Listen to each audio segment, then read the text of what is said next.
presentaremos. De antemano, darle las gracias a nuestro docente, el doctor Iván Zuluaga, por la invitación. Se trata de una paciente femenino de 37 años de edad, mestiza, soltera, natural procedente y residente de Barranquilla, ama de casa, quien ingresa el día 29 de septiembre de 2021 a nuestra institución, cuyo motivo de consulta fue: tengo fiebre y me duele la espalda baja. La paciente ingresa con un cuadro clínico de 4 días de evolución, dado por fiebre de 39.1 grados Celsius, remitente, sin predominio horario, con respuesta a antipiréticos, asociado a dolor lumbar de tipo punzante, con una intensidad de 7/10 según la escala visual análoga del dolor, no irradiado, sin factores exacerbantes ni atenuantes, además de astenia y adinamia. Además, asociado a una cefalea de predominio frontal de tipo punzante de intensidad 5/10 según la escala visual análoga del dolor, que se dé con la ingesta de acetaminofén. Además, presentando en los últimos 2 días disminución del volumen urinario y mialgias de predominio en miembros inferiores. Con antecedentes patológicos de parálisis de Bell a los 17 años con dislalia permanente, negando antecedentes alérgicos, farmacológicos, transfusiones, hospitalizaciones, además antecedentes toxicológicos y traumáticos, quien fue vacunada contra el virus SARS-CoV-2 un día antes de iniciar con el cuadro clínico con su primera dosis de Sinovac. En cuanto a la orientación sexual, es una mujer que tiene relaciones con hombre. En cuanto a los antecedentes epidemiológicos, es una paciente que vive en el área urbana y que cuenta con todos los servicios públicos básicos. Y como dato importante, manifiesta la presencia de roedores en su casa, niega antecedentes familiares. A la revisión por sistema, como dato positivo, la paciente nos refería un dolor en epigastrio de tipo punzante, con una intensidad 5/10 según la escala visual análoga del dolor, no irradiado, el cual era episódico, sin factores exacerbantes ni atenuantes desde hace 5 días. En cuanto al examen físico de ingreso a urgencias, la paciente presentaba una frecuencia cardíaca de 101 latidos por minuto, una frecuencia respiratoria de 16 respiraciones por minuto, una presión arterial de 110/80 milímetros de mercurio en brazo derecho, una temperatura de 36 grados Celsius y una saturación de oxígeno de 96 grados, con una FiO2 del 21%. La paciente tenía un peso de 71 kilogramos con una estatura de 1.58 metros, para un índice de masa corporal de 28.4 kilogramos por metro cuadrado, categorizándola en sobrepeso. Al examen físico, como datos positivos, la paciente se encontraba en regulares condiciones generales, quejumbrosa, con edad aparente similar a la cronológica, ojos con escleras ictéricas sin otras anormalidades, cavidad oral con mucosa oral seca y paladar duro ictérico sin otras alteraciones, tórax sin hallazgos clínicamente significativos, abdomen con un dolor a la palpación profunda en epigastrio sin signos de irritación peritoneal, extremidades inferiores con edema simétrico Godet grado 1 y dolor a la palpación en gastrocnemios. En cuanto al sistema nervioso, la paciente presentaba un lenguaje con dislalia sin ninguna otra alteración clínica relevante. En cuanto a los paraclínicos de ingreso, mostraron una neutrofilia, una bisitopenia, dado por una anemia grado 1 por OMS con unos índices eritrocitarios normales, una trombocitopenia moderada, un ionograma que evidenciaba una hipopotasemia leve y unos tiempos de coagulación normal. Además presentaba una hiperbilirrubinemia a expensas de la directa, con unas enzimas hepáticas que definían una lesión hepatocelular de tipo colestásico. En cuanto al uranálisis, se evidenciaba una proteinuria leve, una hematuria microscópica, una bacteriuria y una esterasa leucocitaria positiva. En cuanto a la ecografía abdominal, como dato relevante presentaba una estetosis hepática moderada sin ningún otro hallazgo. En este punto, haciendo un análisis del caso de los datos previos, se trata de una paciente femenino en la 4ª década de la vida, quien se encuentra bajo el contexto de un síndrome febril agudo asociado a ictericia, a mialgias y una oligoanuria, que a la exploración física se evidenciaba taquicardia con datos de deshidratación, además con un dolor abdominal en epigastrio, además con un dolor lumbar y un dolor a la palpación en gastrocnemios. En cuanto a la evaluación paraclínica, se destaca, por ejemplo, una anemia grado 1 OMS, una trombocitopenia moderada, una hipopotasemia leve y una hiperbilirrubinemia a expensas de la directa, además de un aumento de transaminasas. Lo anterior, en el contexto de un síndrome febril agudo, con una afectación multisistémica, en este contexto hematológico, renal y hepático, que es el más relevante, dadas las características clínicas y el contexto epidemiológico de la paciente, era indispensable descartar en primera instancia una leptospirosis versus un caso probable para dengue con signos de alarma, como causa de este cuadro clínico. La impresión diagnóstica inicial del médico internista de turno refirió que se trataba de una paciente en el contexto de un síndrome febril agudo ictérico relacionado a caso sospechoso de leptospirosis o caso probable de dengue con signos de alarma, además de una trombocitopenia moderada, un trastorno hidroelectrolítico tipo hipopotasemia leve, una anemia normocítica normocrómica grado 1 por OMS sin criterio transfusional y un sobrepeso con un índice de masa corporal de 28.4 kilogramos por metro cuadrado. El plano inicial, la paciente es hospitalizada con dieta normal, se inicia cristaloides a 1000 cc en bolo con Hartmann y se continúa a 90 cc hora. Se le inicia además ceftriaxona, 1 gramo intravenoso cada 24 horas, reposición de potasio con ion K 5 cc bioral cada 12 horas, omeprazol 20 miligramos bioral cada 24 horas, acetaminofén 1 gramo bioral cada 8 horas por razón necesaria. Además, se solicita como control hemograma, función renal, función hepatopancreática, se solicita extendido de sangre periférica y serología para leptospira y dengue.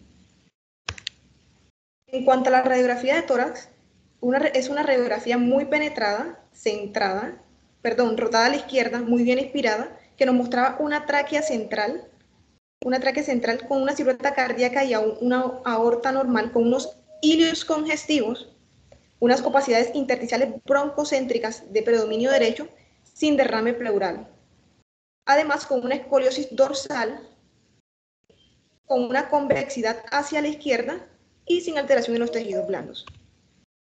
En cuanto a la evolución, la paciente a 8 horas de su ingreso presenta deterioro clínico dado por una taquicardia, una taquipnea en 28 respiraciones por minuto, una temperatura de 38.5 grados Celsius, una desaturación en 88% con una FiO2 al ambiente, una presión arterial de 180-90 milímetros de mercurio, además de escalofríos.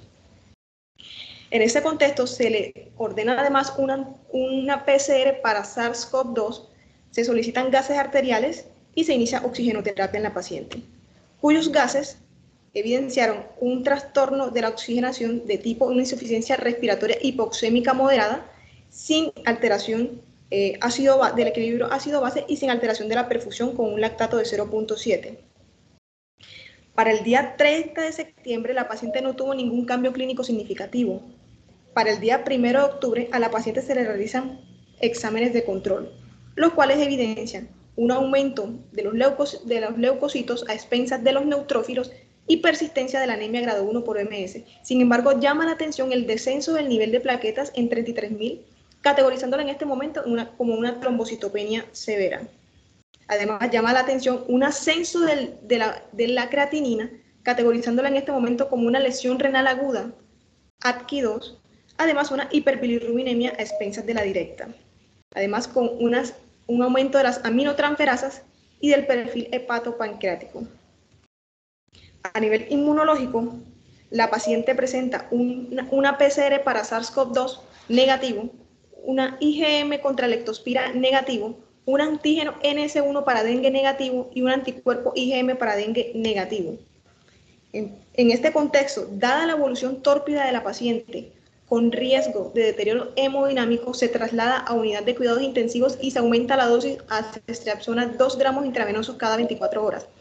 Además, aunado a la negatividad de esta serología anteriormente expresada, asociada a una probable enfermedad infecciosa de probable etiología de síndrome febril agudo ictérico, aunado al deterioro clínico progresivo de la paciente, se solicita valoración por infectología.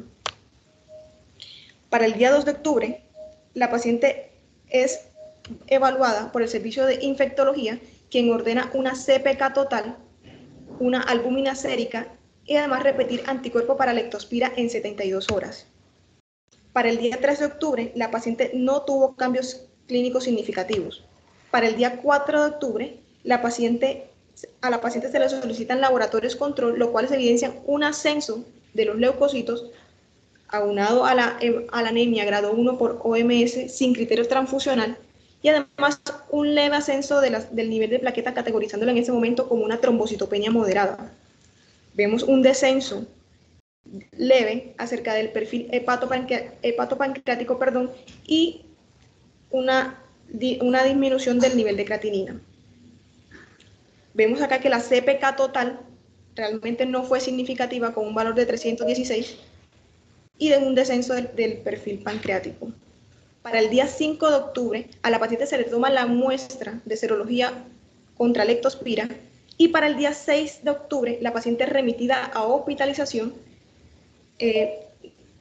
y durante su estancia hospitalaria, durante su estancia en unidad de cuidados intensivos, no requirió de soporte vasopresor, no requirió de intubación orotraqueal ni ningún otro método agresivo.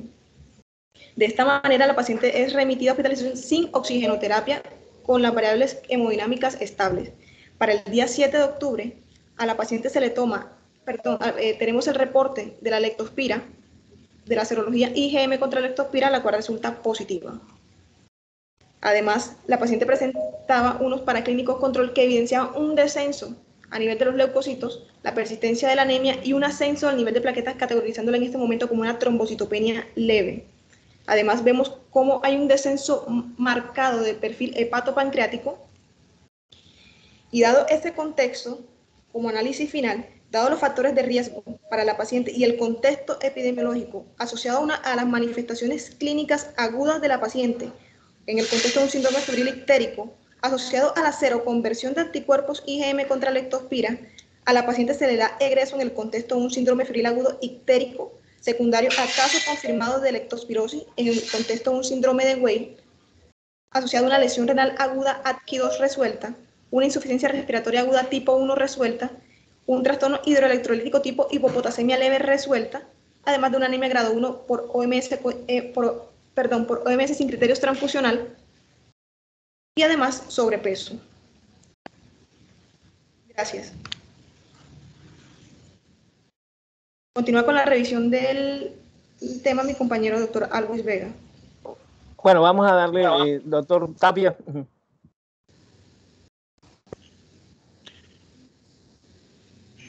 Bueno, doctora, bueno, muy bien. La doctora se nos fue un poco de largo. Bueno, buenas noches. Saludo cordial a todos las personas que pues están conectadas en nombre de la Asociación Colombiana de Infectología, del capítulo Caribe. Darle las gracias al doctor Iván Zuluaga y al doctor Wilmer Villamil, quienes nos van a acompañar en la noche de hoy. Gracias a Sonia y al equipo logístico de ASIN también por este espacio. Excelente presentación que nos ha hecho la doctora.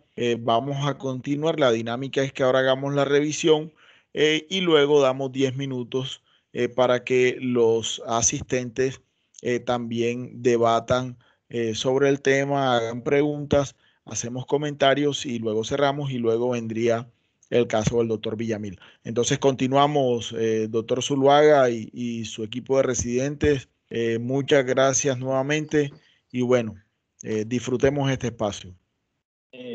Bueno, muchísimas gracias a la CIN por darnos la oportunidad de presentar casos del día a día que vivimos acá en nuestra región Caribe, y pues dejamos el espacio abierto unos 5 o 10 minuticos si de pronto hay algunas inquietudes acerca del caso, algún comentario, pues son bienvenidos. No sé si el público tiene alguna, simplemente que alcen la mano y estamos pendientes. Pueden levantar la mano. Bueno, tenemos la primera inquietud de Daniel Francisco. Ya le voy a dar la palabra.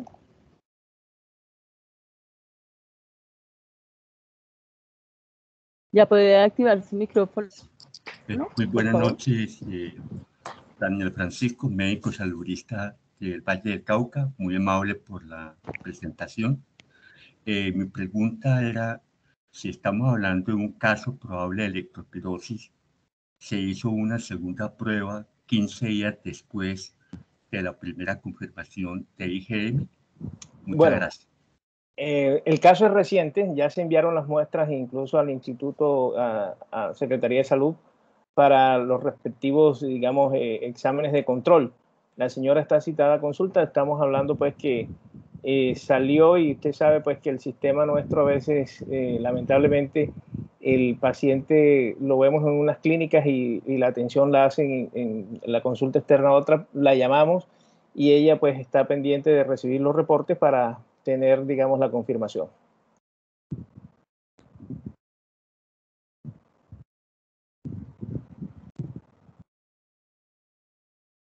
No hay más manitas levantadas, doctor.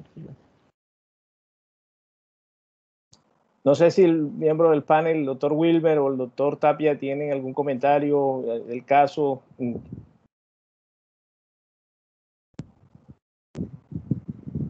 Sí, también acotar, Iván, acá con relación a la leptospirosis, la cual lo que tú mencionabas ahorita es una de las patologías relevantes o prevalentes en la región Caribe y también en otras regiones del país.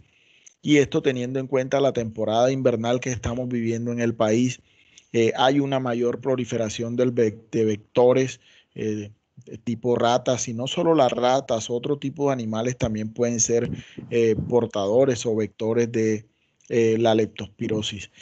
Hay otro punto allí importante. El doctor preguntaba por la prueba pareada.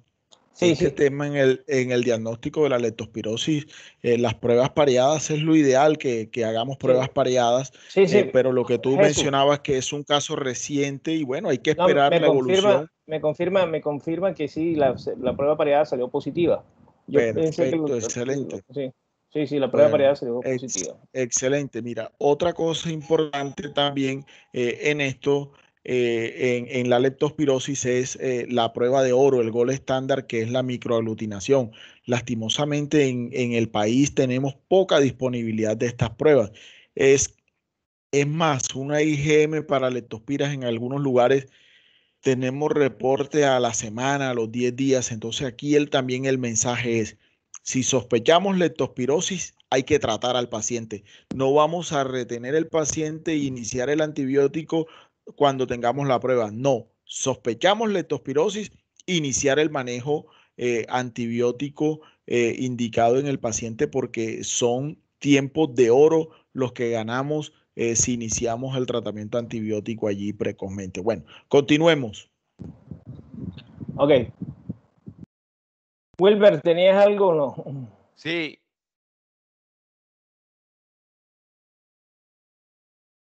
Micrófono, no te oigo.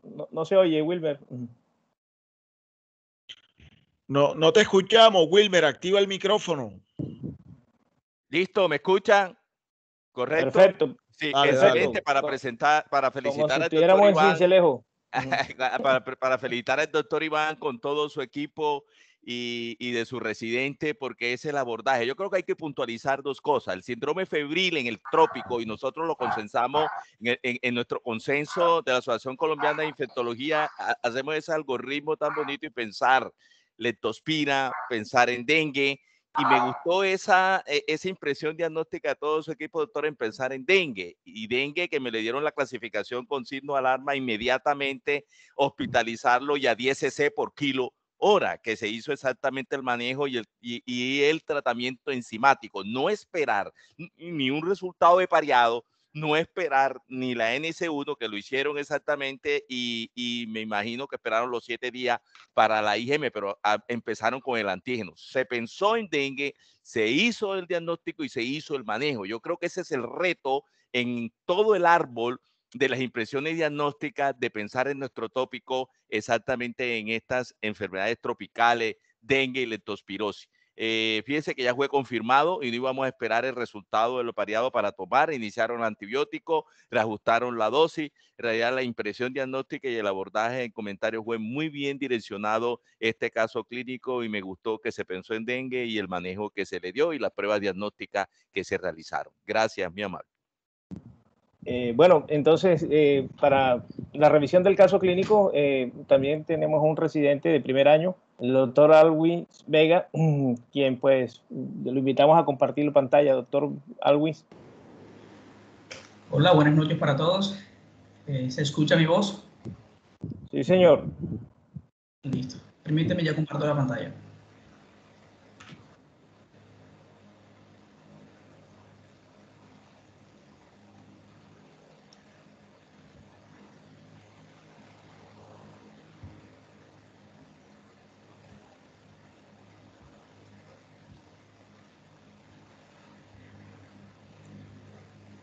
Ahí se ve, pero pone modo de presentación. ¿Se ve la presentación? Ya, ahora sí, ya se ve en presentación. Ok. Adelante. Bueno, buenas noches. Gracias a todos por estar aquí presentes. Dándole entonces continuidad a la sesión del día de hoy, vamos entonces a hacer la revisión del tema de leptospirosis. Mi nombre es Alwis Vega, soy residente de primer año de Medicina Interna de la Universidad Libre Seccional Barranquilla, nuestro docente asesor, el doctor Iván Zuluaga. La agenda que me he propuesto para manejar el tema básicamente consta de unos objetivos, una introducción, etiología, algunos aspectos importantes, epidemiología y transmisión de la enfermedad, algo de fisiopatología, manifestaciones clínicas y el fenotipo o los fenotipos de la enfermedad, el diagnóstico y el tratamiento. Como objetivos que me he propuesto básicamente son reconocer la importancia de la leptospirosis desde el punto de vista epidemiológico y como enfermedad de salud pública, identificar de forma temprana las manifestaciones clínicas que se asocian con esta enfermedad y conocer los métodos diagnósticos y terapéuticos de la enfermedad con el fin de establecer y darle a nuestros pacientes el mejor tratamiento. A forma de introducción tenemos entonces que la leptospirosis es una zoonosis de distribución mundial, producida básicamente por bacterias gram negativas de tipo espiroquetas del género Leptospira y suele afectar a diversas especies de animales tanto salvajes como domésticos.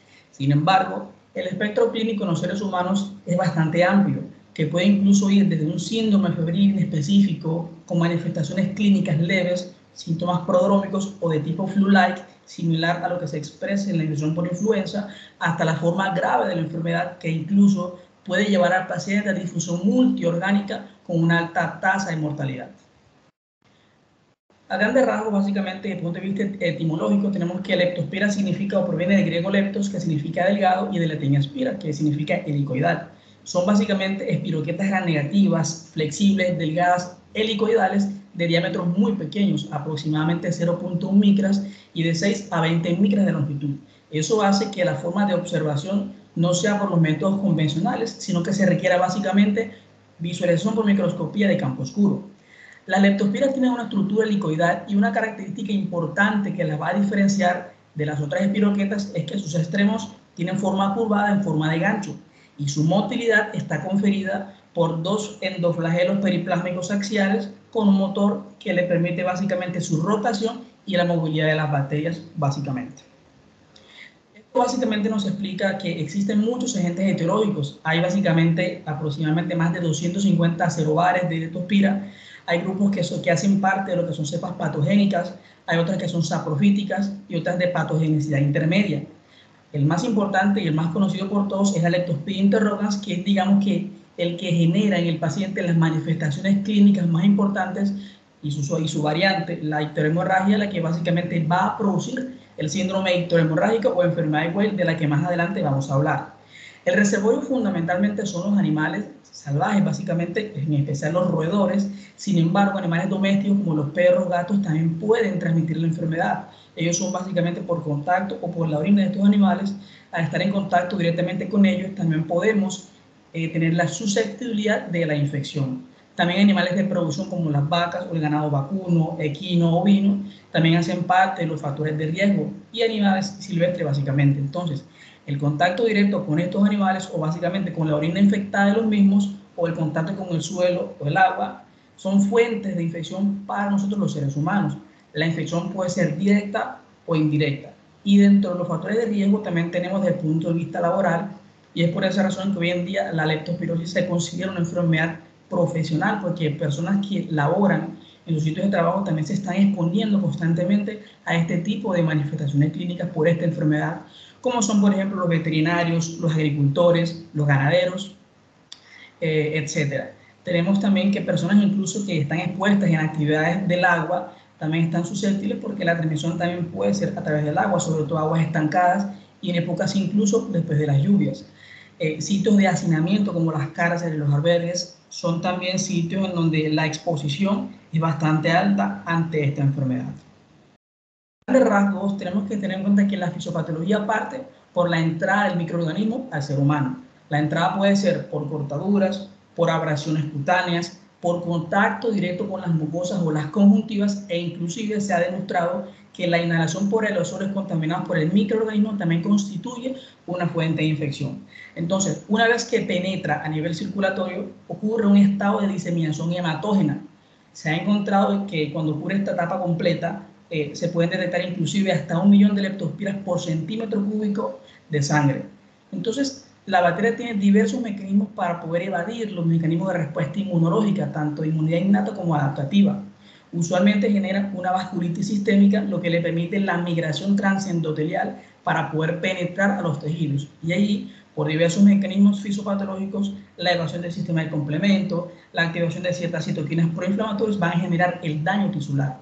Existen muchas proteínas que hacen parte, o proteínas, enzimas proteolíticas que hacen parte de la superficie de la bacteria, que van a generar la destrucción de los tejidos. Y es por esa razón que cuando tenemos los pacientes con las manifestaciones clínicas evidentes, pero ya digamos que en la fase avanzada de la enfermedad, donde tendremos un síndrome ictérico o manifestaciones hemorrágicas, manifestaciones neurológicas, hepáticas y renales, ahí está la explicación básicamente del porqué de las proteínas o de las enzimas proteolíticas como esfingomelinasas, colagenasas, fosfolipasas van a producir el daño tisular.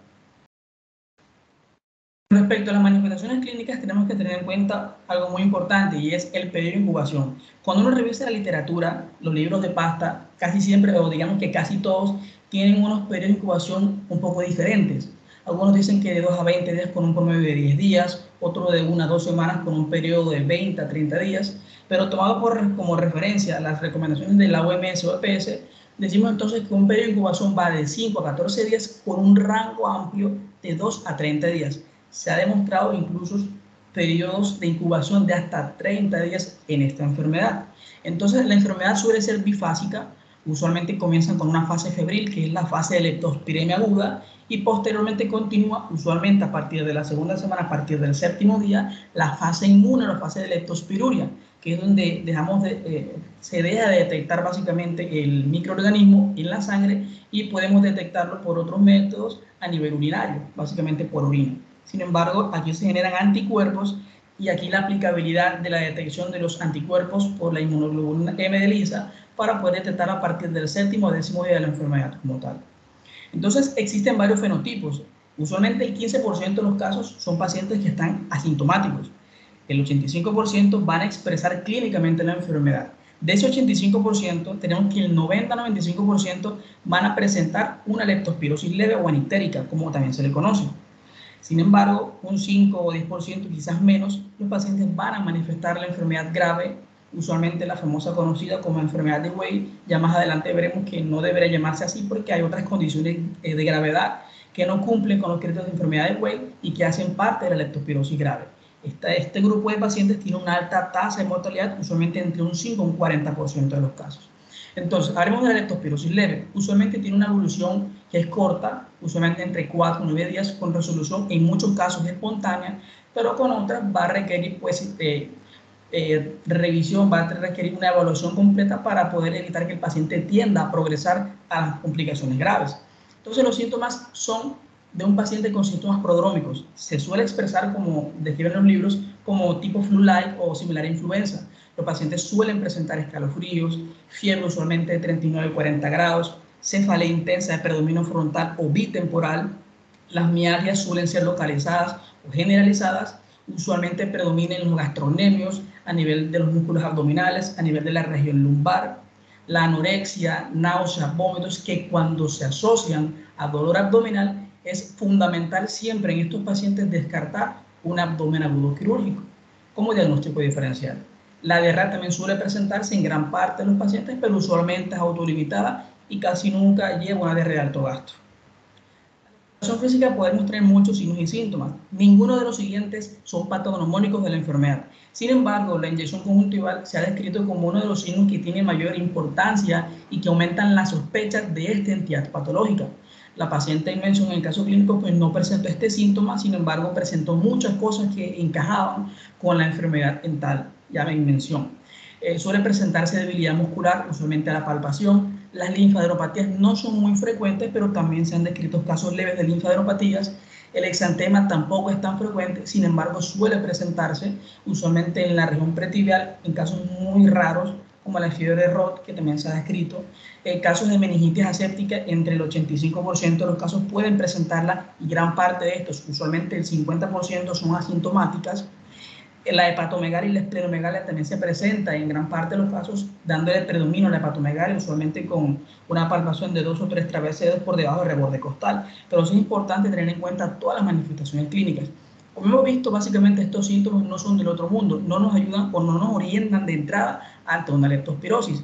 Debemos tener en cuenta el aspecto epidemiológico, la vivienda del paciente con quien convive, el sistema de manipulación constante de animales, la zona de vivienda, su trabajo, y si obviamente hay una zona de pronto endémica de la enfermedad o epidémica. Entonces es importante que nos ayudemos con la historia clínica, es digamos que el pilar fundamental para poder pensar en una leptospirosis. Con respecto a la leptospirosis grave, tenemos que la mortalidad es bastante alta, de un 5 a un 40% de los casos. Las tasas de mortalidad más altas se presentan en pacientes que son mayores de 40 años, que evolucionan o que presentan alteración del estado de conciencia, injuria renal aguda, a un síndrome de distrés respiratorio agudo del adulto, a una hipotensión arterial que puede incluso evolucionar al shock séptico y arritmias cardíacas fatales. Suele presentarse en un porcentaje bajo de pacientes, sin embargo, cuando tenemos una leptospirosis grave no podemos obviar todas estas condiciones que son las que realmente hacen que el paciente tenga una alta tasa de mortalidad. Y estos pacientes tienen una evolución rápidamente progresiva. Hoy están con síntomas leves, fiebre, cefalea, pero en 2 o 3 días pueden ya estar histéricos, ya pueden estar oligúricos, que es lo que básicamente veremos en el síndrome de enfermedad de Weill. Se constituye o se ha descrito como la fase grave de la enfermedad. Sin embargo, se recomienda no describir a la leptospirosis grave únicamente como enfermedad de Weill, porque hay otras condiciones que también hacen parte de la leptospirosis grave como complicación y que no cumplen con todos estos criterios. Lo común de la enfermedad de Weill es la triada clásica, pacientes con hemorragias de cualquier origen, hemorragia pulmonar, gastrointestinal, a nivel cutáneo. Pacientes suelen cursar con ictericia, y la ictericia es de predominio a expensas de la hiperbilirrubinemia directa por oclusión de los canalículos biliares.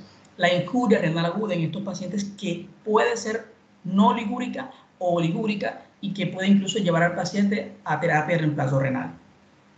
Entonces, con respecto a las hemorragias ya mencionadas, pues podemos observar que el paciente puede presentar lesiones purpúricas, epístaxis, hemoptisis, y la hemoptisis, ojo con esto porque es un signo muy específico con alta sensibilidad y especificidad de la hemorragia alveolar difusa, característica de los pacientes con enfermedad de Weill. La hemorragia subaracnoidea y de suprarrenal es menos frecuente. La ictericia se presenta en 5 a 10% de todos los casos de leptospirosis. Aquí se incluye incluso los pacientes con enfermedad grave del síndrome de Weill. Como se mencionó, a expensas de bilirrubina conjugada. Las transaminasas pueden estar ligeramente elevadas, usualmente no superan un valor por encima de 5 veces el valor normal. La hepatomegalia suele ser dolorosa y puede evidenciarse incluso esplenomegalia. La injuria renal aguda, como ya se ha mencionado, puede ser oligúrica o no ligúrica. Y ojo con esto, y es muy importante, estos pacientes pueden cursar con trastorno hidroelectrolítico, y no por deshidratación, no porque presentan DR, sino por el mecanismo fisiopatológico de la enfermedad. La glicoproteína o la LIL-L32 de la leptospira suele bloquear la bomba sodio de potasio TPasa, puede generar bloqueo del cotransportador sodio de potasio 2-cloro y producir que el paciente tenga una hipopotasemia e hiponatremia. Y además también se ha descrito que la pérdida de magnesio por orina es prácticamente típico de los pacientes con nefritis por leptospira. Entonces, estos pacientes tienden a generar una necrosis tubular distal o una nefritis tubulointersticial. Recordemos lo típico de estos pacientes para poder orientar con una nefritis tubulointersticial: que el paciente presente proteinuria, piuria, cilindruria. La elevación de los vasoados usualmente tiene unos límites. Usualmente el BUN no supera los 100 miligramos por decilitro y la creatinina por lo general es por debajo de 8. La hipotensión arterial se ve en casos más graves, incluso en pacientes ya con shock séptico o con miocardiopatías, porque también puede presentarse miocarditis por leptospira. Entonces, estas condiciones a mencionar son básicamente condiciones que hacen que el paciente curse con una leptospirosis grave, o mejor dicho, se manifiestan de esta forma y encajan en este grupo. Pacientes que pueden hacer pancreatitis, colecistitis calculosa, rhabdomiólisis, y por eso la importancia de estos pacientes, a prácticamente todos que cursen con mialgias, solicitar una CPK total. Es fundamental porque las elevaciones tan marcadas son más sugestivas de leptospirosis que de cualquier otra enfermedad de tipo síndrome febril de origen viral o bacteriano, como ya se verá más adelante. La meningitis aséptica, cuando el paciente presenta signos de meningismo, ya hace parte de la leptospirosis grave, al igual que la presencia de miocarditis, arritmias. Hay pacientes que incluso pueden elevar troponinas discretamente por la miocarditis, por la leptospira, y las arritmias, usualmente la fibrilación auricular, en una serie de casos bastante baja. Algunos pacientes, en casos muy raros, pueden evolucionar a púrpuras trombocitopénicas trombóticas, síndrome hemolítico urémico y también una uveitis autoinmune. Entonces, tener en cuenta que el síndrome de Weil no solamente es leptospirosis grave. Estas condiciones también hacen que el paciente tenga una condición grave de la enfermedad y hay que ponerle mucho cuidado porque tienden a evolucionar y a empeorar rápidamente el cuadro clínico. Básicamente, para mencionarles esto, existen básicamente diversas formas de evolución de la enfermedad. Podemos tener una enfermedad que es bifásica o típica, que es cuando el paciente cursa con signos iniciales, síntomas típicos de la fase de leptospiremia, escalofríos, mialgias, cefaleas, los ya mencionados, que resuelven usualmente al séptimo, octavo, noveno día. El paciente puede incluso en los días siguientes, en la fase inmune, presentar mialgias y meningitis aséptica y uveitis, pero es un paciente que tiene síntomas leves, que no presenta a la forma grave de la enfermedad. Podemos tener la forma monofásica, en la que el paciente presenta los síntomas prodrómicos, pero que presenta una resolución ya sea espontánea o una resolución a partir del séptimo día sin consecuencias clínicas y que evolucionan de forma rápida con un tratamiento instalado de forma precisa. Entonces, la fase o la forma grave de la enfermedad, o en este contexto el síndrome de Weil, tiene una evolución tórpida, usualmente a partir del cuarto, quinto, séptimo día, presenta las manifestaciones clínicas más graves de la enfermedad y cuando no instauramos un tratamiento al pensar en ella de entrada, el paciente se complica mucho más rápido. Conlleva y puede incluso hacer una coagulación intravascular diseminada, un shock séptico que dificulta el tratamiento como tal y ya tocaría proceder a medidas invasivas y todo el tratamiento que pues ya todos conocemos de un paciente críticamente enfermo. En el diagnóstico tenemos que tener en cuenta, como ya se mencionó al principio, los factores epidemiológicos, la historia clínica. Los paraclínicos nos van a ayudar a tomar decisión y a aumentar la sospecha de esta enfermedad. Usualmente estos pacientes suelen hacer leucocitosis que usualmente no están marcadas, casi nunca superan el leucocitos de predominio de neutrófilos con dirección a la izquierda. La trombocitopenia puede ser tan severa como leve, por lo tanto la trombocitopenia no orienta ni según dengue, según la leptospirosis, porque el paciente puede incluso hacer trombocitopenia de 1 a 2 días de evolución de 100.000 a 30.000 a 20.000 y requerir incluso terapia transfusional de plaquetas. Los aumentos de marcadores de inflamación también es importante, la BCG, la proteína C reactiva, que si bien son marcadores inespecíficos, también ayudan a determinar de pronto el pronóstico de estos pacientes. En la enfermedad leve hay una ligera proteinuria importante, la elevación de la creatinfosfoquinasa, signos típicos, elevaciones marcadas, indicios de rhabdomiólisis o miositis leve. Y con respecto a la enfermedad de Weil, tendremos un paciente que podría tener anomalías en la coagulación y la trombocitopenia no siempre está asociada a una CID. El compromiso renal, la hiperbilirubinemia expensas de la directa y un patrón de colestasis intrahepática. Esto básicamente es para mostrarles que el paciente puede evolucionar a una hemorragia alveolar difusa, que hace parte de la forma grave de la enfermedad o síndrome de Weil. Vemos evidentemente en estas R-quieturas un paciente o dos pacientes diferentes con el compromiso tan severo pulmonar que requiere oxígeno suplementario e incluso maniobras invasivas para poder darle soporte a la falla respiratoria en este caso. Con respecto a la meningitis aséptica es importante, todo paciente con leptospirosis que presente cefalea persistente, que no cede, que presente náuseas, fiebre que tampoco disminuye, rigidez nucal, es decir, signos de meningitis, es importante hacer la punción lumbar para poder determinar si presenta pelocitosis linfocítica con recuentos descritos menores a 500, hiperproteinorraquia y glucosa normal, que es lo típico de una meningitis aséptica que está presente en el 5 o 10% de los casos. Entonces, llegamos al final con respecto al diagnóstico definitivo. El método básicamente de elección es por método directo, el aislamiento bacteriano, es básicamente el gold estándar. El cultivo microbiológico o un resultado positivo de la PCR me hace básicamente el diagnóstico del paciente con leptospirosis porque estoy detectando, estoy visualizando, determinando cuál es la causa o el origen de la enfermedad como tal. Recordemos que en sangre se pueden aislar en la fase leptospirémica, o sea, los primeros 7 días de la enfermedad. Sin embargo, en la fase de leptospiruria, ya detectaríamos esto básicamente entre el día 10 al día 40 después del inicio de los síntomas. Entonces, como ya mencionaron uno de los doctores, la prueba serológica referencia estándar es el test de microaglutinación, usualmente usado para poderlo confirmar cuando tenemos las IgM de ELISA pareadas positivas. Ya veremos un esquema que está propuesto por el Instituto Nacional de Salud que nos hace o nos sugiere cómo hacer el diagnóstico en estos casos. Sin embargo, la alta sospecha clínica más un solo título de 1 a 200 de microaglutinación o mayor a 800 básicamente confirma la enfermedad. Entonces, otros métodos indirectos tenemos a las pruebas serológicas indirectas como el ELISA.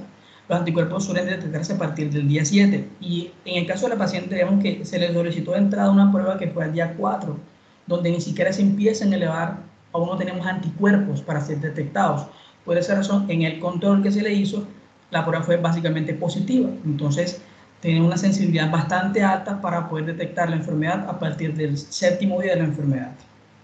Entonces, esto es lo que nos sugiere el Instituto Nacional de Salud. Tenemos entonces que hay que tomar básicamente 2 muestras pareadas. La primera muestra en la fase aguda al inicio de los síntomas y la segunda muestra de 10 a 15 días después de la primera toma. Si tenemos una muestra positiva y la segunda positiva, pues hay que hacerle la confirmación por el test de microaglutinación. De igual forma, si presenta la primera positiva y la segunda muestra negativa, o la primera muestra negativa y la segunda muestra positiva. Sin embargo, si la primera muestra está negativa y la segunda negativa, prácticamente descarta la enfermedad. Esto simplemente ya para finalizar el diagnóstico diferencial, siempre tener en cuenta que un paciente que curse con un síndrome febril, importante determinar o orientar la causa según los otros síntomas que esté presentando. Ya veremos que existen enfermedades que se manifiestan con mayor frecuencia con exantema, con hemorragias, con síntomas respiratorios, con ictericia y con adenopatías. Entonces, siempre tener en mente todas estas condiciones clínicas para poder dar con el diagnóstico y no perder tiempo a estos pacientes, porque en estos pacientes muchas veces el tiempo es oro.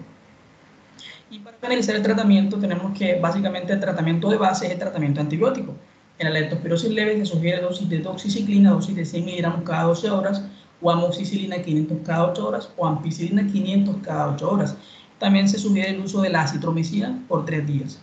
En la leptospirosis moderada o grave, digamos que está descrito que los medicamentos de elección podría ser penicilina de entrada. Sin embargo, recordemos que es el medicamento que más se asocia a la reacción adversa de Harry-Sherzheimer. Entonces, también se sugiere que la ceftriaxona podría ser una muy buena opción en estos pacientes, al igual que la cefotaxima, incluso la doxiciclina. Entonces, para quimioprofilaxis en pacientes que tengan alto riesgo o viven en zonas endémicas, el uso de la doxiciclina o la acitromicina también puede ayudar a prevenir la enfermedad. Y sin dejar de mencionar que estos pacientes, cuando ya tienen manifestaciones graves, obviamente tratar la injuria renal aguda, tratar la hemorragia, la alveolar difusa, y el paciente que va a requerir una reanimación intensiva con cristaloides y reposición de electrolitos. Muchas gracias para todos. Muy bien, doctor Aldis. Jesús.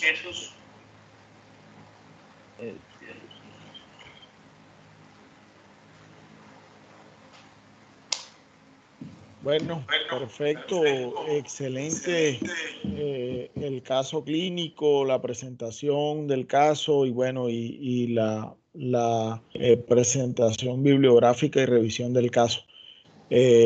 Habían unas preguntas que nos enviaban por el chat, que ahorita Jamie pues las colocó acá. Vamos a resolverlas enseguida, Iván. Sí, claro que sí. Sí, ella pregunta que... Sí, yo las leí, porque el diagnóstico se hizo con un ELISA. Después, como el doctor bien lo explicó, después del 7º día del ELISA, pues es una prueba rápida, una prueba en la cual nosotros podemos hacer el diagnóstico rápidamente, y la segunda prueba también fue otro ELISA, y ya se envió al Instituto Nacional de Salud para la confirmación del MAT. Y la otra es más un comentario acerca del dolor muscular. Me parece que es excelente comentario y creo que eso hizo que de pronto nosotros no nos escalonáramos cuando el paciente comenzó a presentar datos de shock, y seguimos apostando con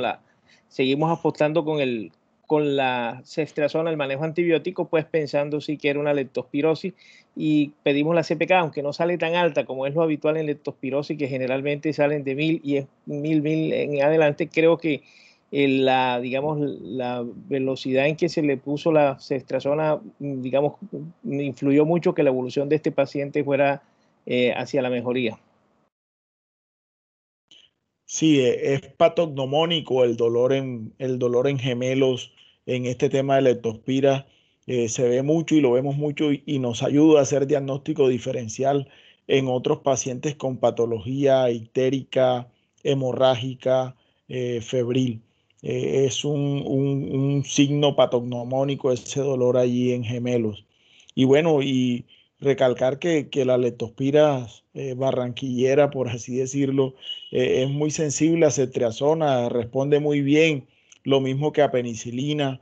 Eh, eh, la, la, la desventaja con la penicilina pues es la administración cada 4, cada 6 horas, que pues hace un poco más engorroso el tema del tratamiento. Y bueno, con la ceftriaxona tenemos la ventaja de la administración cada 12 horas o cada 24 horas. Bueno, excelente. Gracias, doctor Iván. Gracias a los residentes de medicina interna. Bueno, Iván, allí estos residentes vamos a premiarlos invitándolos al segundo simposio regional de HIV que se realizará en la ciudad de Barranquilla el día 4 de diciembre. Entonces, posteriormente nos das los datos y los doctores van a estar invitados allí ese día. Ahorita vamos al final hablar un poco sobre ese evento que tendremos el 4 de diciembre en la ciudad de Barranquilla. Ahora le damos paso al doctor Wilmer Villamil, colega, past president de ASIN Caribe, de la ciudad de Sincelejo, quien nos va a acompañar con otro caso clínico. No vamos a ahondar un poco, no vamos a ahondar en de qué vamos a hablar. Vamos a dejar que el doctor Wilmer pues nos presente el caso clínico. Hagamos la misma dinámica, Wilmer: 10 minutos de presentación del caso, 10 minutos de discusión y 10 minutos de revisión bibliográfica. Y bueno, y allí complementamos con los comentarios y las preguntas que tenga el auditorio, que bueno, estamos viendo que es un auditorio que está nutrido. Y bueno, gracias a todas esas personas que están conectadas allí. Y bueno, recalcando esto de la medicina tropical, que es muy importante y que bueno, marca allí una pauta en la atención diaria de todos nuestros pacientes. Doctor Villamil, gracias nuevamente y bueno, bienvenido. Gracias, eso me ayudas a compartir, que en la pantalla no sé, hay que dejar de compartir allá para compartir la mía. A ver, me ayuda.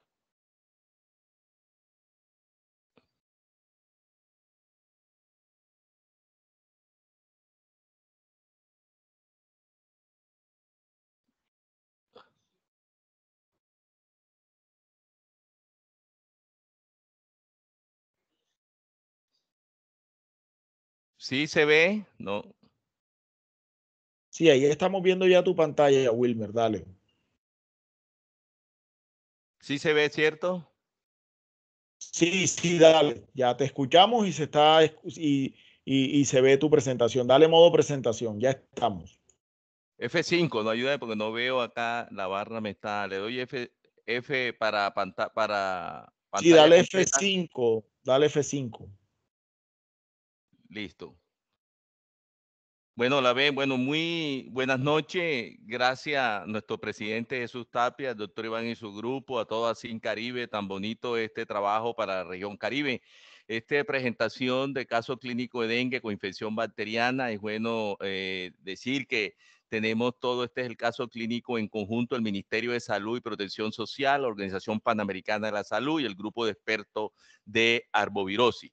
A cargo de agradecimiento del ministerio al doctor Iván Cárdenas, coordinador del grupo de enfermedades endoepidémicas del Ministerio de Salud y Protección Social, de la OPS el doctor Guillermo González, coordinador de la OPS, con todo el apoyo de nuestra directora de OPS, la doctora Gina Tambini, la doctora Marta Ospina, que es consultora nacional referente a enfermedades transmitidas por vectores del grupo Control de Enfermedades de la Organización Panamericana de la Salud, y del ministerio esa hormiguita griega trabajadora de la prima Sara Gómez, John Echeverry, Freddy Lizarazo, que son consultores del Ministerio de Salud y Protección Social, de la red de expertos clínicos arbovirosis, el doctor Edgar Parra, ese médico patólogo, experto en arbovirus, gran virólogo, red de expertos clínicos, coordinador del grupo de patología del Instituto Nacional de Salud, y esa clínica de Neiva, experta, conocida por ustedes por sus artículos, la doctora Doris Salgado, consultora de OPS de la red de expertos clínicos de arbovirosis. Vamos a hacer una dinámica muy buena. Ahora, ¿cuál es el objetivo, Jesús?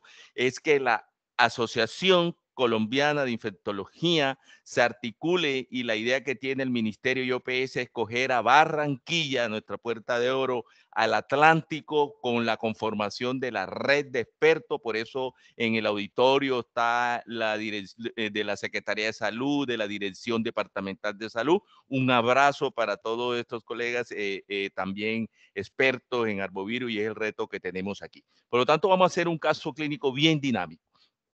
Paciente femenina de 60 años con historia de fiebre, artralgia y mialgia, 8 días de evolución, asociado a varios episodios de vómito que aparecieron al 6º día de la enfermedad, manejado inicialmente en la atención primaria y será de alta con recomendaciones. Antecedentes personales de importancia: diabetes insulino dependiente. Al examen físico se encontró una paciente con 90-70, frecuencia respiratoria 20, temperatura 38, frecuencia cardíaca 110 latidos por minuto, cabeza, cráneo y cuello, pupilas isocóricas, fotorreactiva, desorientada en las 3 esferas. A nivel cardiopulmonar, ruidos cardíacos taquicárdicos, una hipoventilación basal bilateral. En abdomen, hígado a 1.5 centímetros del reborde costal derecho, no esplenomegalia, abdomen doloroso a la palpación. Piel exantea maclopapular en más rojo, en tórax anterior y posterior y en miembro inferior. No hay signos meningios. Impresión diagnóstica de trabajo: dengue con signo de alarma, B2, diabetes insulino dependiente. Se decide hospitalizar en institución de segundo nivel. Se le indica líquidos: solución salina 0.9% normal a 10 cc por kilo hora, insulina cristalina y NPH, sonda vesical para cuantificación de orina. La diuresis fue normal durante la hospitalización, pero tenía un aspecto turbio. El médico tratante pensó que se debía a la deshidratación. Con el resultado del directo y grande orina que muestra cocobacilo gram negativo, se inicia meropenia. Le hicieron monitoreo, signos vitales, en los cuales resaltar los paraclínicos: hemoglobina a nivel institucional del ingreso de 15, hematocrito 42.9, teniendo uno anterior del 6º día de su historia natural de la enfermedad de 42, leucocitos 3000 al 6º día, al nivel del ingreso institucional 5200, segmentado 65, linfocito 26%, monocitos 6%, eosinófilo 1%, plaquetas 6º día 100.000, pero al interinstitucional 43.000. SGOT 148, SGPT 229, PCR 7, sodio 100 equivalente por litro, urea 58.8. Glicemia 300 miligramos por decilitro, el parcial de orina cocobacilo gram negativo, 4 cruces, urocultivo Escherichia coli mayor de 100.000 unidades formadoras de colonia, productora de BLE, sensible a imipenem, cilastatina y meropenem. En la evolución, el paciente llegó en shock, haciéndose el manejo según protocolo, y falleció al día del ingreso hospitalario. Impresión diagnóstica final: shock, sepsis, dengue grave, diabetes tipo 1, insulino dependiente.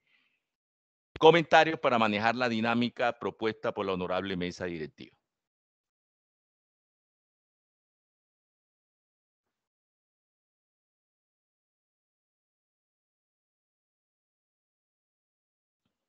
Sí, presidente. Aló, Jesús. Te escuchamos. Se fue la... Aquí estamos. Aquí Sí, estamos, Wilmer. Comentarios. Ya tenemos los diagnósticos para hacerlo dinámico, comentarios, aportes. Sí. Jamie, Sonia, ¿hay alguna pregunta en el chat? No, señor, en el chat en el momento no hay preguntas.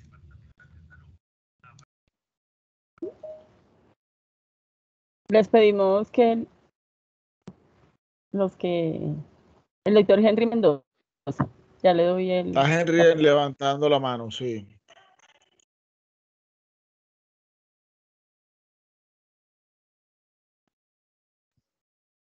Sí, ¿me escuchan? Muchas gracias por la presentación del caso clínico, muy interesante. Siempre el análisis inicial, pues en una paciente que llega con deshidratación y que llega en shock y en sepsis, siempre debemos también mirar no solamente una infección bacteriana, sino las infecciones virales y obviamente infecciones fúngicas. En este caso, pues pensar en patología viral era consecuente con la situación que venía presentando la paciente. La pregunta y pues el comentario que me surge es, ¿tenía criterios, digamos, en el laboratorio que no hacían pensar en una sepsis severa de origen bacteriana, dado que ese cuadro hemático estaba relativamente estable? Entonces, sin la deshidratación y la condición en la que llegó, pudo haber alterado ese cuadro hemático que estamos viendo, que no era diciente de una sepsis severa. El cambio en los pocos, en un día o en 24 horas de las plaquetas, sí es un indicador de factor o de riesgo de sepsis, así que tenía que hacerse un manejo, como se hizo, pues bastante agresivo. Y lo que sí es que habría que pensar mucho más en patología viral en ese momento. Excelente, doctor Henry, excelentísimo sus aportes, bien académico. Gracias.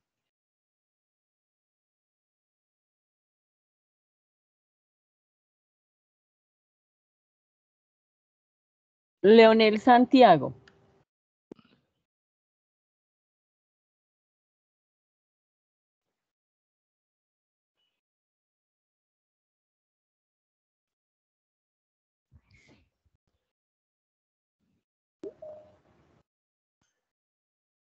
Ya puede habilitar su micrófono.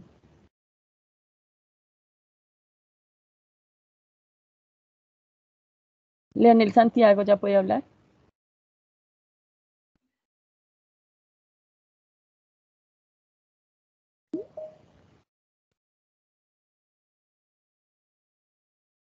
Entonces vamos a darle la palabra a Daniel Francisco.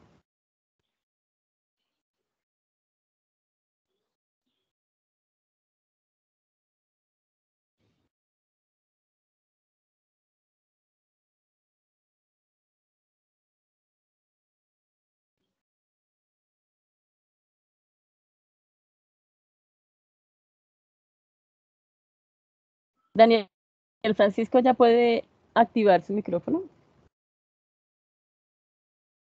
Ok, muchas gracias. Muy amable por la presentación.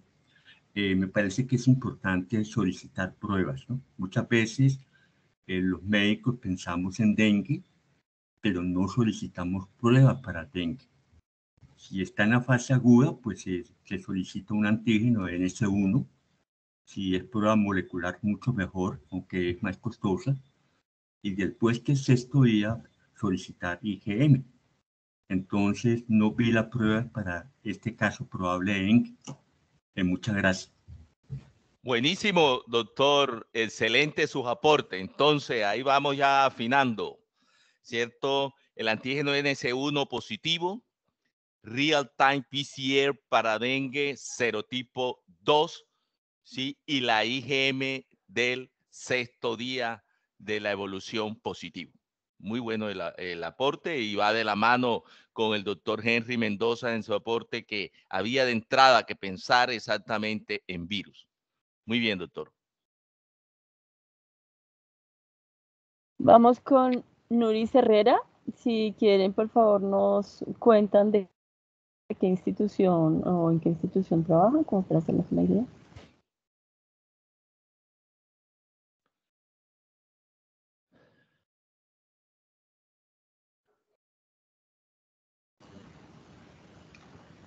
Nuris Herrera ya puede activar su micrófono.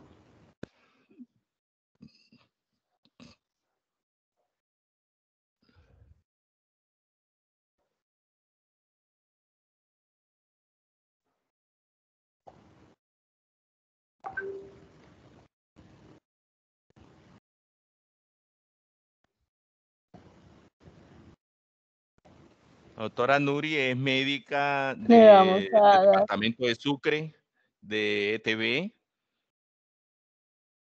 y trabaja con la Secretaría de Salud Departamental de Sucre, querida amiga Sonia. Excelente médica, experta en dengue también.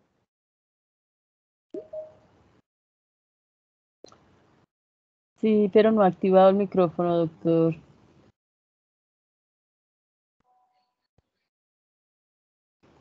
Mientras tanto, vamos a darle la palabra a Leonel Santiago. ¿Ya puede activar su micrófono?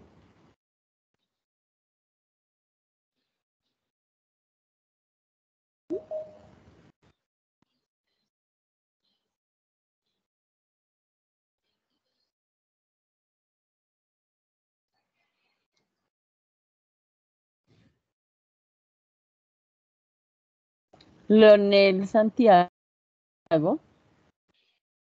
Mientras tanto, mientras que el doctor Leonel se conecta, hay una, la doctora Marta Ospina, exactamente, hace una referencia muy importante en la discusión, poder definir criterios de clasificación de dengue, que son los temas de preocupación, el manejo, dado los casos actuales. Lo vamos a hacer en el comentario. Y pregunta en concreto, ¿se le practicó necropsia, viscerectomía? Correcto, confirmándose también por histopatología el virus dengue. Doctora Marta. Ya hemos contestado, Jamie y mi querida Sonia y presidente, en preguntas que están en el chat sobre las impresiones que logran también, digamos así, aclarar. Le contestamos a la doctora Marta Ospina de la Organización Panamericana de la Salud.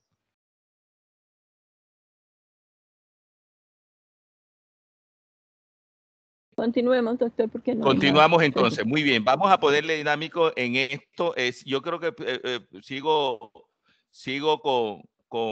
compartiendo. ¿Sí están viendo la pantalla? ¿Sí se ve la presentación? Sí, Wilmer, dale F5 para que... Ahí está. Listo. Muy bien, entonces, perfecto. Entonces vamos a unas generalidades puntuales. Vamos a hacerlo dinámico. Indudablemente hay determinadas categorías o factores de riesgo para coinfección bacteriana con dengue. Y eso es lo que vamos a ver, que es lo que estamos en presencia y lo que nos explicó muy bien el doctor Henry Mendoza, excelente clínico. Pensábamos primero en algo de tipo viral, pero también que podíamos estar en presencia de la coinfección bacteriana. Y así se confirmó. Hay que pensar, pildorita 1, adultos mayores, pacientes que ameritan ingreso a unidades de cuidados intensivos y la presencia de disfunción orgánica. Y es clave tener en cuenta que la duración de la fiebre fuera del usual en el transcurso de una sospecha de dengue se puede considerar como una señal de alarma para la identificación de una coinfección. Entonces tenemos en ese periodo febril, ¿se acuerdan? Ese gran gráfico del estudio DENCO que nos dijo 3 días, sí, pero que hemos visto ya exactamente hasta 7 días y lo vamos a ver posteriormente, ya cuando se prolonga esa fase febril, pensemos en algo bacteriano. De los pacientes con sospecha de dengue ingresados a unidades de cuidados intensivos en esta revisión de Triunfo y colaboradores, sospecha lo siguiente. Del 26% al 45% desarrollaron una coinfección bacteriana. Y ojo, la mortalidad de un 14.3 a un 44.4%. Y era el gráfico, este era el famoso estudio de la duración de la fiebre que nos lo dio y aprendimos del estudio DENCO. De los 3 días, la fase febril, caracterizado también con la viremia, y veíamos algo del hematocrito, más que la misma plaqueta, lo primero que hay es una hemoconcentración, y esos son de las fases iniciales. Por lo tanto, es importante tener el hematocrito inicial. Ya vamos a tener pildoritas clave. Un buen cuadro hemático inicial en estos pacientes, grabando el hematocrito y todavía esa fórmula que no ha perdido papel y lápiz del incremento de el 20%, multiplicarlo por 1.5. Si ustedes tienen inicialmente un hematocrito de 28, lo multiplican por 1.5, se va a ver exactamente el hematocrito. Hagamos el ejercicio, 38, 39, ¿cierto? Que indica que el paciente está hemoconcentrado. Entonces, el primer escenario importante es la hemoconcentración. Pero, ¿qué decía yo? ¿Qué decía yo en este estudio reciente reciente Journal Infectious Disease del 2017, donde se habla el tiempo hasta 7 días de la fase febril? Esto es importante. Entonces, ya ese es uno de los criterios clave de tener en cuenta cuando la fiebre dura más de lo normal.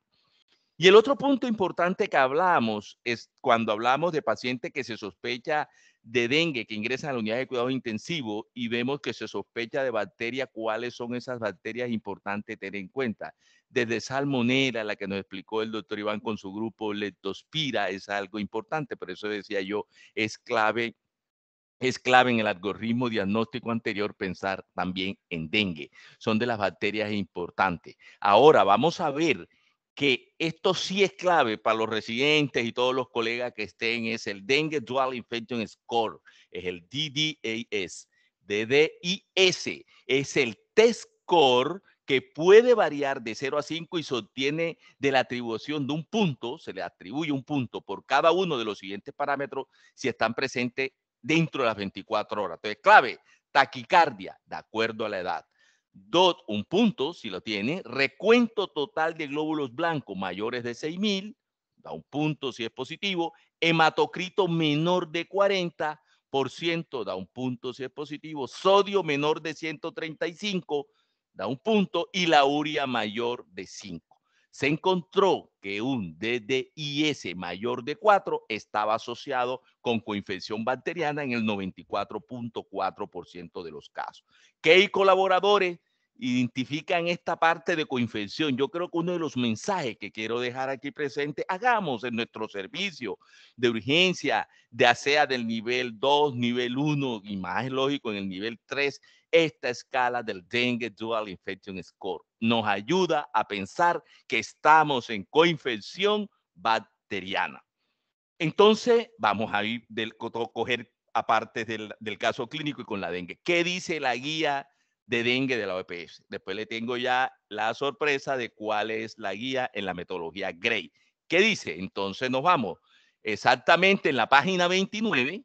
En la página 29, infecciones asociadas. Se ha informado de infecciones bacterianas asociadas al dengue en adultos y en niños, y en algunas otras infecciones virales que hacía énfasis el doctor Henry, como la influenza H1N1, la fiebre por chikungunya, y que es importante que entre en el árbol. Pero ¿qué tenemos que pensar? Que hay infecciones asociadas con dengue. En esta misma página 29, dado que esas infecciones comparten manifestaciones clínicas similares con frecuencia, se subestima la concurrencia de tales enfermedades de causa infecciosa en el mismo paciente, especialmente en zonas donde el dengue es endémico. En Taiwán, por ejemplo, se ha notificado que hasta el 5.5% de los casos de dengue tienen bacteremia concomitante. Entonces va a quedar en la retina. ¿Cuándo pensar nosotros en los servicios de urgencia que estamos en coinfección dengue, bacteria? ¿Qué más sigue diciendo la guía? Como es de suponer, la bacteremia agrava el curso natural del dengue. Entonces es clave. Y así se demostró en casos de dengue con influenza concomitante, hecho que podría darse en caso de infecciones parasitarias crónicas como el paludismo. Ahí está el algoritmo de nosotros, de nuestro consenso de la CIN. También malaria entra dentro del abanico de diagnósticos diferenciales. Y termina esta guía clave de infecciones asociadas en su página 29, al tratar a los pacientes con dengue que presenten una forma inusual de la enfermedad, habrá que sospechar la presencia de infección concurrente. Eso es especialmente, cierto, cuando la fiebre dura más de 7 días. Y ahí está la clave, el gráfico que yo le mostré, el que aprendimos con el DENCO de los 3 días, pero le coloqué el actualizado, el Journal Infection Disease, que, ojo, fiebre que dura más de 7 días. Se observarán alteraciones del estado de conciencia, insuficiencia renal e insuficiencia respiratoria o esplenomegalia en cierta importancia. Entonces, clave, hemograma completo. Miren, desde el nivel primario, coger ese hemograma, desglosarlo, nos llega, no necesitamos PCR ni toda esa serie de, sino tenemos que tomar. Acuérdense que, como dice mi gran amigo y profesor Eric Martínez de Cuba, pediatra infectólogo, el dengue, el tratamiento es enzimático y es enzima D. Entonces, cojamos ese hemograma. Leucopenia, leucocitos en la fase aguda que podemos encontrar, una leucocitosis durante la fase crítica. Un hematocrito que aumenta en al menos 2 muestras consecutivas, lo que le hablaba de la multiplicación para evaluar el incremento del 20 o la disminución del 20. Caída brusca del hematocrito en fase crítica. Ojo que eso es importante. Un hematocrito de 48, ¡boom! Y caen a 20, está sangrando. Plaquetas, clave, la albúmina disminuida, la velocidad de sedimentación, la proteína C reactiva y la procalcitonina. Ahora, el apoyo a la definición, por ejemplo, en el caso coinfección, el paciente está coinfectado o sangrado. Hay fuga vascular, que es lo que verdaderamente indica lo primero en la fisiopatología, lo que hay es fuga vascular. Por eso quitemos la parte de plaqueta. No, eso es secundario. Lo importante es evaluar el hematocrito. Si hay caída del hematocrito, hay sospecha de sangrado. Si las plaquetas disminuyeron, como lo dijo el doctor Henry, de una disminución progresiva en el curso de la enfermedad, hay dengue en progresión. Lo que aquí fue en 24 horas cayó, pero ya veíamos que el paciente además tenía una coinfección bacteriana y que podía también estar cursando, que fue lo que hizo en su sepsis y toséptico. Albúmina disminuida, fuga de plasma y lógico, BCG, proteína C reactiva y procalcitonina en el diagnóstico diferencial, porque le traigo una tablita sorpresa para el final. Entonces la trombocitopenia, ojo clave, entre 21 a 150,000, por favor, manejo ambulatorio, control diario, el hemograma completo, pero si es menor de 20 a 11,000 hay que hospitalizar, investigar causa de sangrado. Si es menor de 100,000, pero sin sangrado activo ni signo de alarma, hospitalizar. Y si el sangrado está activo, independiente del número de plaqueta, hospitalizar. Investigar causa de sangrado, actuar urgentemente y buscarle la camita en UCI. ¿Qué pasa con los leucocitos? La leucopenia, clave, ¿qué encontramos en el hemoleucograma? Leucopenia con presencia de linfocitos atípicos. Entonces, clave, ese es el hemograma del paciente con dengue. La leucopenia es provocada, lógico, por la neutropenia. Evaluar si tenemos entre 500 a 1000 neutrófilos por milímetro cúbico y en casos graves puede producirse leucocitosis o incluso una reacción leucémica. Glóbulos rojos, está hemoconcentrado, hay aumento progresivo del hematocrito y si es posible, clave. Oiga, ¿usted se hizo hace cuándo? ¿Usted estuvo allá en su centro de salud? Muéstreme ese hemograma que se hizo allá en el centro de salud. ¿Qué hay con las plaquetas? La cantidad de plaquetas puede ser normal o baja. Puede haber un aumento en el volumen de las plaquetas debido a la presencia de plaquetas jóvenes y el mecanismo exacto de trombocitopenia no se comprende completamente, pero puede deberse a la invasión de la médula ósea o a la acción de las citoquinas, como vamos a ver posteriormente. ¿Cómo analizar el hemograma en el dengue? El dato, papel y lápiz, más importante, observar el hematocrito, por favor, no las plaquetas. El hematocrito porque identificará el fenómeno de hemoconcentración que puede ocurrir en la fase crítica. También puede identificarse una hemodilución iatrogénica en la fase de recuperación o incluso identificar la necesidad de transfusión sanguínea en caso de sangrado grave. Y es cuando tenemos ese hematocrito 48 y de pronto, ¡pum!, baja a 20, ese paciente está sangrando. Pero puede haber variaciones en el hemograma y en las variaciones en los valores del hematocrito pueden establecerse de manera muy abrupta, pero que a veces es necesario recolectar hemograma seriado. Por eso que nos dice la parte de la guía. Puede hacerse si el paciente está grave, hemogramas cada 24 horas. En general habrá un aumento de las transaminasas y luego un aumento de la SGT y la SGPT, que van a evaluar e indica el daño hepático que puede producirse por una hipoxia tisular, acción del virus o el uso de fármacos oficiales o comunitarios como por ejemplo, acuérdese, acetaminofén, si no se usa la dosis usual, también el acetaminofén puede ser hepatotóxico. Y en los casos graves, los electrolitos es clave, sodio y potasio. En los niños se puede detectar hiponatremia. Entonces, aquí en esta tabla importante vamos a verlo, cómo analizamos, vamos a coger los paraclínicos. En este caso, dengue, chikungunya, zika, y no olvidemos fiebre amarilla. Acuérdense que actualmente nosotros con Venezuela, que estamos ahora, ya hemos activado el Comité de Medicina Tropical de la Asociación Colombiana de Infectología, y así en Caribe, tenemos ya todo el Caribe que estamos alerta exactamente en la parte de fiebre amarilla, que hay que estar muy pendiente.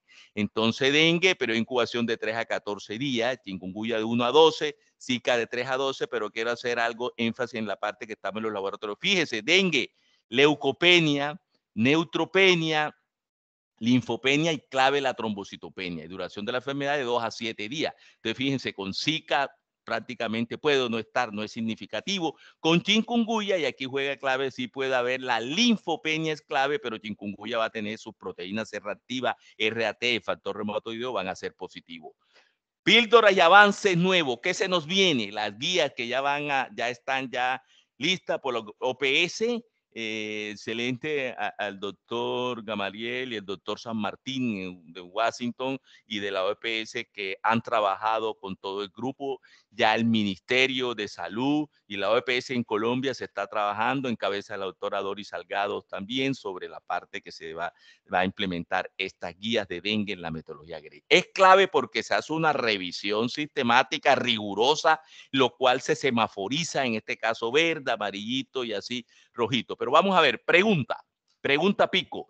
¿Qué hallazgos clínicos y en estudios complementarios básicos permiten diferenciar las arbovirosis entre sí o de otras enfermedades febriles? Entonces ven ustedes, certeza de evidencia. Ojo, la erupción, conjuntivitis, artralgia, que puede pensar uno en dengue o chikungunya, mialgia y dolor óseo, dengue o chikungunya, sangrado, incluye sangrado en piel y mucosa, pensar en dengue o chikungunya.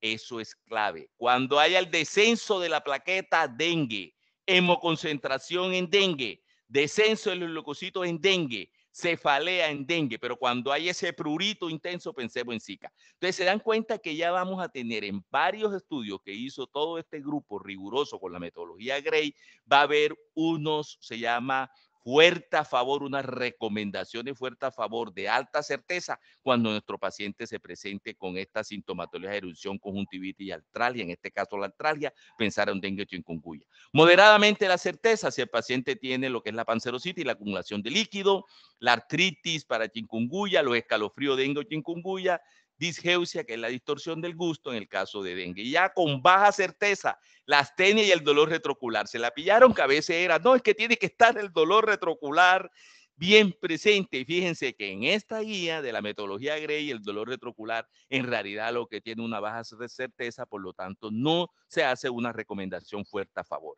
Y este es el algoritmo que nos encontramos.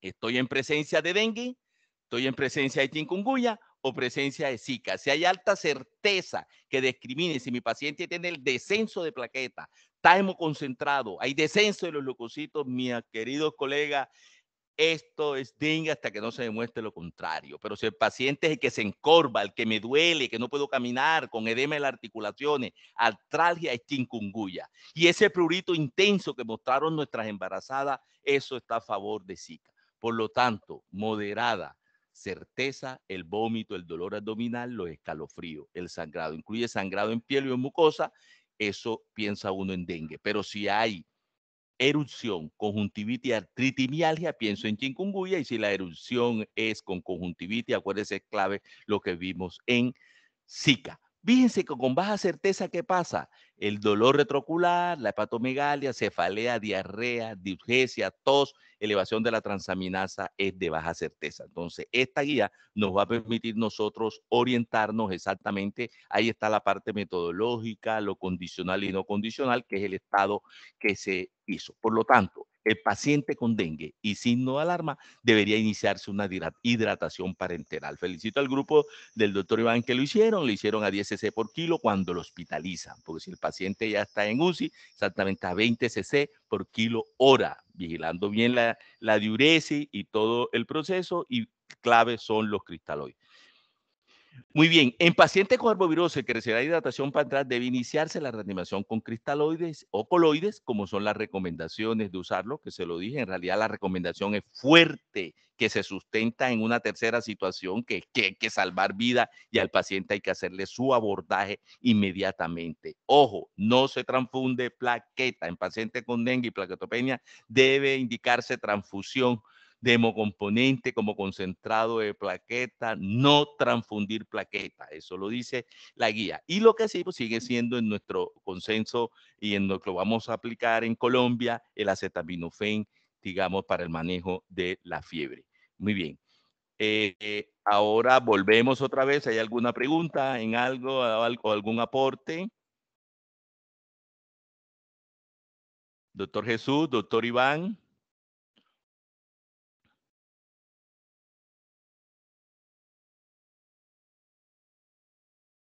Doctor Jesús. O si alguien del público quiere participar, puede levantar la mano. Bueno, excelente la presentación, todas las definiciones clínicas. Dengue es un tema que está vigente, estará vigente, seguirá vigente. Y bueno, ahora que hablamos tanto de vacunas, ¿cierto? Estamos allí también en brega de que la vacuna del dengue esté masificada y que esté disponible en la región de las Américas debido al impacto clínico que tiene el dengue hoy día a nivel de todas las Américas, el Caribe, en donde el dengue es una enfermedad endémica. Entonces, importante allí el tema también de que esta vacuna del dengue o las vacunas frente a dengue se masifiquen. Y bueno, interesante, doctor Villamil, los planteamientos clínicos y de la clasificación. Este tema del hematocrito, como tú muy bien lo mencionabas, es tan importante y muchas veces el médico se enfrasca en las plaquetas y dejan de lado algo tan importante. Yo le digo a los médicos de planta, a los internos en las instituciones donde voy, hágame un récord donde tenemos hemoglobina, hematocrito, plaquetas de esos pacientes y vamos observando. Y la importancia de estar allí, de observar esas variaciones del hematocrito, que son signos patognomónicos de que el paciente se te va a complicar, de que va a ser policerositis y que puede hacer inclusive hemorragias cerebrales, que es lo que termina complicando y llevando a la muerte al paciente con un dengue grave. Hay manos levantadas, Daniel Francisco, creo que Iván Zuluaga también tenía la mano levantada. El doctor Iván Zuluaga, sí, sí. Sonia, por favor. Doctor Zuluaga y luego vamos con Daniel Francisco. Lo característico de volvernos pues la parte clínica a recordarla y hacer énfasis que realmente pues el dengue es un diagnóstico clínico que lamentablemente pues en muchos de los casos que se han complicado pues cuando revisamos vemos que hay alguna omisión y que digamos el paciente está cantando que se iba a complicar. Y no sé, a veces pasamos por alto cosas tan sencillas como mirar el hematocrito, hacerlo cada 24 horas. Muchas veces pues no le preguntamos a los pacientes la facilidad para el transporte, la distancia que tenga el paciente y si así no tenga signos de alarma, pero es indispensable que ese paciente regrese en 24 horas. Si no puede hacerlo, pues toca hospitalizarlo. Entonces, todas esas situaciones, digamos que aparte del contexto clínico, el contexto social de los pacientes, para evitar muchos casos complicados. Entonces, Wilber, felicitaciones y pues estaremos muy pendientes de la salida de la guía para poder, digamos, tener todos nuestros médicos del Caribe en alerta máxima porque estamos en plena temporada de dengue. Existen muchísimos pacientes en estos momentos en todas las clínicas de la ciudad hospitalizados por dengue. Entonces, queremos pues con este aporte que hace Asín Caribe, unirnos pues a tu llamado y seguir siendo muy buenos clínicos. Gracias, Iván. Vamos a hacer con Jesús, Iván y todo el equipo, vamos a hacer una gran familia de la mano de Sarita, de Iván y de todo lo EPS para que sea Barranquilla, que es la puerta de oro, de la parte, lógico, toda la región Caribe, pero empezar en Barranquilla como una prueba piloto de trabajar esta guía, que sería en Colombia, la primera región donde se implementaría la guía nueva Grey 2021, que va a salir también en inglés y va a estar avalado por la Organización Mundial de la Salud. Asín Caribe, presente. Matrimonio, OPS, Ministerio, Asín Caribe, Jesús. Daniel Bien. Francisco. Muchas gracias, felicitaciones, doctor. Es con respecto a la leucocitosis, ¿no? Era para complementar. También se presentan casos cuando en la fase crítica se presenta hipoperfusión tisular y acidosis metabólica, tiene un sangrado masivo, que hay que descartarlo del aparato digestivo o de otra área, y allí, en vez de haber leucopenia, hay leucocitosis. Era como para agregar, complementar en qué momento hay leucocitosis. Claro, excelente, doctor. Muy Entonces, bien su aporte. Sí, muchas gracias, doctor. Gracias, doctor Daniel, excelente aporte. Clínico correlacionado con laboratorial. Bueno, no hay más Doctor, hay preguntas. preguntas del chat. Hay preguntas en el chat.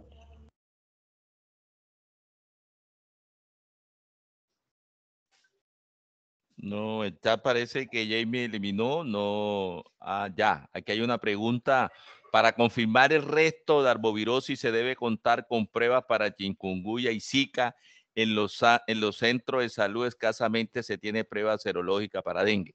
Muy bien, y ahí de la mano nosotros el consenso que hablamos de definiciones, exactamente en esta guía Grey, que lo vieron ustedes, hay una, digamos así, ¿cuándo pensar yo en Zika? Mi paciente con conjuntivitis, con prurito intenso, no hay artralgia y no hay, o sea, mi peso es pensar exactamente en Zika, yo lo priorizo, yo tengo que aplicarlo, tomo mis pruebas y las mando, no necesito, esto no es costoso, lleno mi ficha epidemiológica, lo reporto a la Secretaría de Salud y mando mis pruebas, ¿cierto? Dando mis pruebas exactamente que no tienen ningún costo, o sea, que la clave es estratificar mi paciente si estoy pensando en dengue, si estoy pensando en chikungunya. Si mi paciente tiene la artritis, el edema, la artralgia, el que se encorva, que me duele y yo pienso, yo tengo que ir a hacer mis pruebas IgM, IgG para virus chikungunya.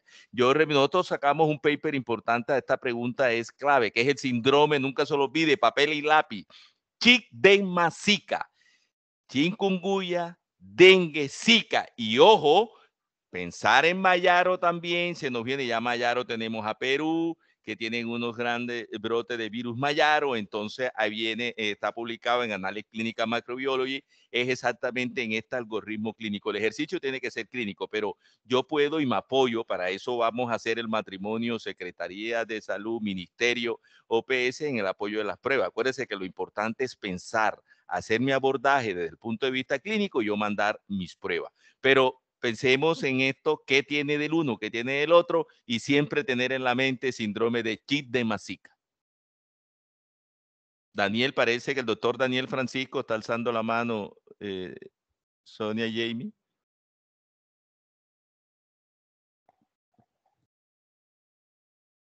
Ya puede habilitar el micrófono. Muchas gracias, Noel, para contestar.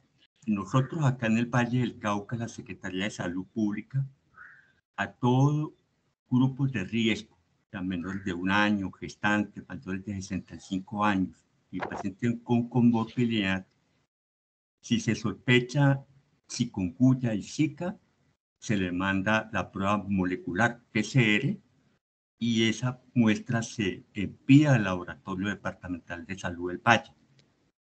Aún lo hacemos porque todavía se presentan casos de Zika y chikungunya. Claro.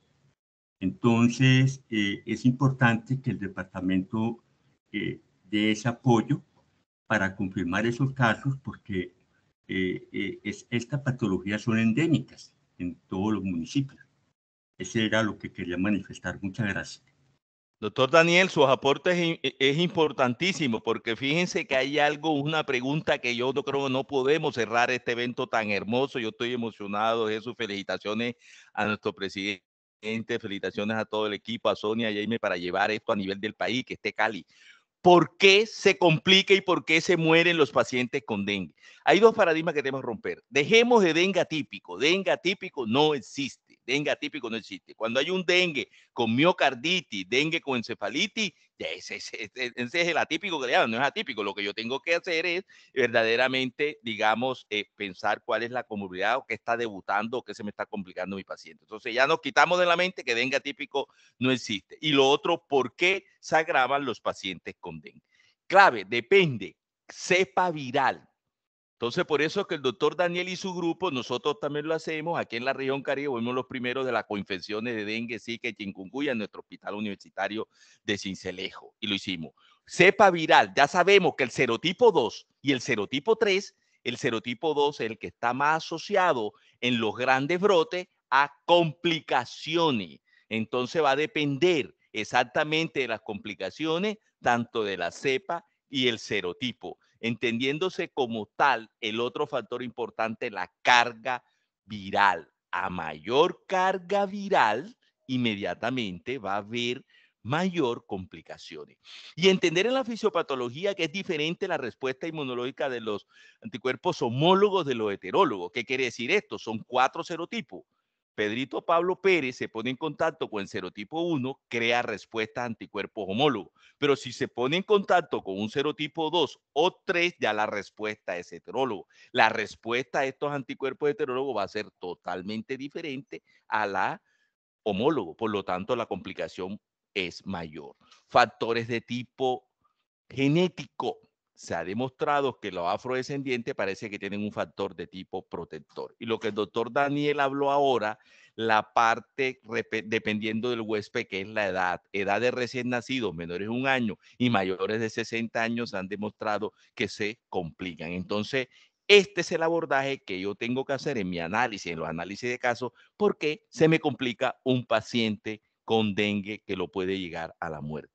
Dengue atípico no existe. Entrar a ver que si el paciente me está debutando con una miocarditis, una encefalitis o el síndrome hemofagocítico que tenemos a nuestra experta nacional, a la doctora Doris Salgado. Gracias.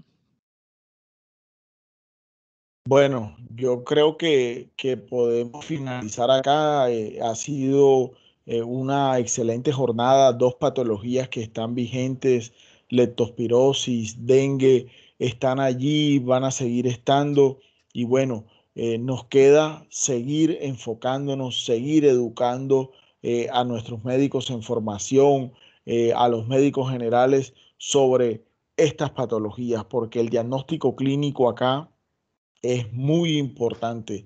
Un diagnóstico a tiempo, un diagnóstico certero, un enfoque clínico adecuado en estas patologías nos puede ayudar y nos va a ayudar a salvar muchas vidas. Gracias al doctor Iván Zuluaga, a su equipo de residentes. Gracias, doctor Villamil, a su grupo de trabajo por la presentación de estos casos. Gracias a Sonia, a Jamie, por su apoyo irrestricto en el tema logístico para el desarrollo de este espacio. Pienso que la región Caribe le ha cumplido a SIN con este evento, una buena asistencia.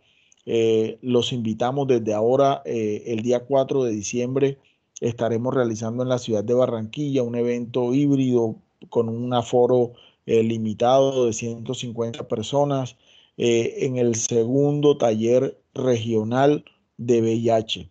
En el año 2019 lo realizamos en la ciudad de Valledupar, en la Universidad del Área Andina. Afortunadamente fue un éxito. Este año vamos a retomar la actividad con un evento híbrido, como les mencionaba. Posteriormente en las redes sociales de ASIN y Nacional y del capítulo estaremos dando las pautas para que se inscriban, participen, nos acompañen. Vamos a tener un grupo de expertos nacionales y de la región Caribe en este tema de VIH, que es una pandemia que está latente en el mundo, la infección por VIH. Y bueno, en conmemoración de ese 1 de diciembre que se conmemora el Día Mundial de la Lucha contra el VIH, lo vamos a realizar allí el día 4 de diciembre. Posteriormente estaremos, pues, como les decía, dando las pautas para que las personas que quieran asistir presencialmente y los que nos quieran acompañar desde la virtualidad. Gracias, buenas noches a todos y que tengan pues una feliz noche. Buenas noches, gracias a todos. Buenas noches, gracias.